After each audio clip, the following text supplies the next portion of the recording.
Selamat siang untuk Bu Setia dan teman-teman. Hari ini kami akan presentasikan tentang chapter 1 yang berjudul Introduction to Human Resource Management. Anggota kelompok itu yang pertama ada Ahmad Naufal Ramadan, yang kedua itu Anggi Pratiwi, yang ketiga itu Arya Harisman. Dan selanjutnya akan dibahas oleh teman saya, Naufal. Manajemen sumber daya manusia. Untuk memahami apa itu manajemen sumber daya manusia, ada baiknya memulai dengan apa yang manajer lakukan. Seorang manajer adalah seorang yang bertanggung jawab untuk mencapai tujuan organisasi dan siapa yang melakukannya dengan mengelola upaya orang-orang organisasi. Berikut adalah fungsi-fungsi manajer. Yang pertama ada perencanaan, pengorganisasian, kepegawaian, kepemimpinan, dan mengontrol. Lalu ada aspek-aspek manajemen. Melakukan analisis pekerjaan, menentukan sifat pekerjaan setiap karyawan. Yang kedua ada merencanakan kebutuhan, tenaga kerja, dan merekrut calon pekerja. Yang ketiga memilih kandidat pekerjaan. Yang keempat mengorientasikan dan melatih karyawan baru. Dan yang terakhir adalah mengelola upah dan gaji atau kompensasi karyawan. Berikutnya ada poin apa yang harus diketahui setiap manajer tentang hal berikut, yaitu kesempatan yang sama dan tindakan afirmatif, kesehatan dan keselamatan karyawan, menangani keluhan dan hubungan kerja. Selanjutnya, pentingnya manajemen sumber daya manusia. Pentingnya manajemen sumber daya manusia adalah untuk meningkatkan tingkat keterlibatan, keuntungan, dan kinerja di sebuah tim dalam perusahaan. Manajemen sumber daya manusia yang efektif menempatkan orang tepat di pekerjaan yang tepat, memulai karyawan baru dalam organisasi atau orientasi, dan melatih karyawan untuk pekerjaan yang baru bagi mereka, meningkatkan prestasi kerja setiap orang, dan yang terakhir adalah memperoleh kerjasama yang kreatif dan mengembangkan hubungan kerja yang lancar. Poin berikutnya adalah Departemen Sumber Daya Manusia. Di perusahaan yang lebih besar, Departemen Sumber Daya Manusia memberikan bantuan khusus tersebut pekerjaan manajemen sumber daya manusia dalam satu organisasi. Posisi umum termasuk manajer kompensasi dan tunjangan, supervisor ketenagakerjaan dan perekrutan, pelatihan spesialis, dan eksekutif hubungan karyawan. Contoh dari tugas pekerjaan meliputi yang pertama ada perekrutan, perwakilan kesempatan kerja yang sama (IO) atau tindakan afirmatif koordinator, analisis pekerjaan, manajer kompensasi, spesialis pelatihan, spesialis hubungan perburuan. Tren membentuk manajemen sumber daya manusia. Manajer sumber daya manusia telah lama membantu atasan untuk memperkerjakan dan memecat karyawan, mengelola tunjangan, dan melakukan penilaian. Berikut adalah beberapa contoh tren. Tren globalisasi. Globalisasi mengacu pada perusahaan yang memperluas penjualan dan kepemilikan manufaktur mereka ke pasar baru di luar negeri. Yang kedua ada tren ekonomi. Meskipun globalisasi mendukung pertumbuhan ekonomi global, periode dari kira-kira 2007 sampai 2015 sulit secara ekonomi. Berikutnya yang terakhir adalah tren teknologi. Teknologi mengubah manajemen sumber daya manusia dalam dua cara utama. Pertama, seperti kita melihat dalam visualisasi, perubahan teknologi mempengaruhi sifat daripada pekerjaan. Selanjutnya akan dipresentasikan oleh rekan saya.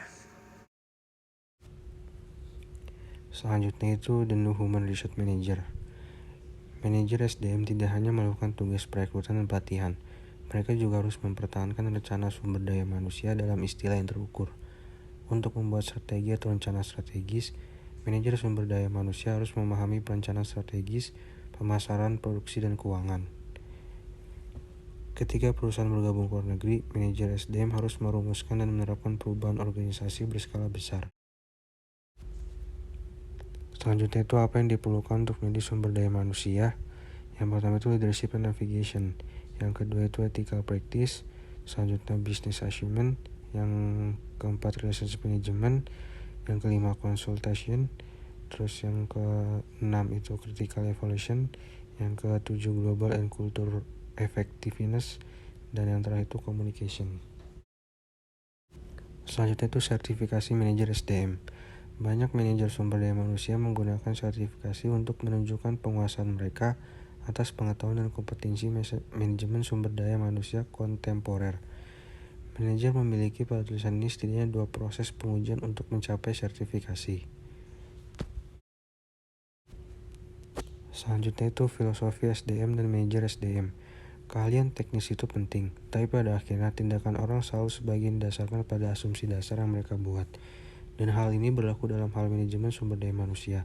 Sebagai contohnya, berikut adalah bagian dari filosofi pendirian Polaroid Corp yang dinyatakan bertahun-tahun lalu. Untuk memberikan setiap pekerja kesempatan pribadi dalam perusahaan, menggunakan bakatnya sepenuhnya sehingga bisa mengungkapkan pendapat, berbagi dan kemajuan perusahaan sejauh kapasitasnya, dan untuk mendapatkan cukup uang sehingga kebutuhan untuk mendapatkan lebih banyak tidak akan selalu menjadi hal pertama di pikirannya. Dan selanjutnya akan dibahas oleh teman saya.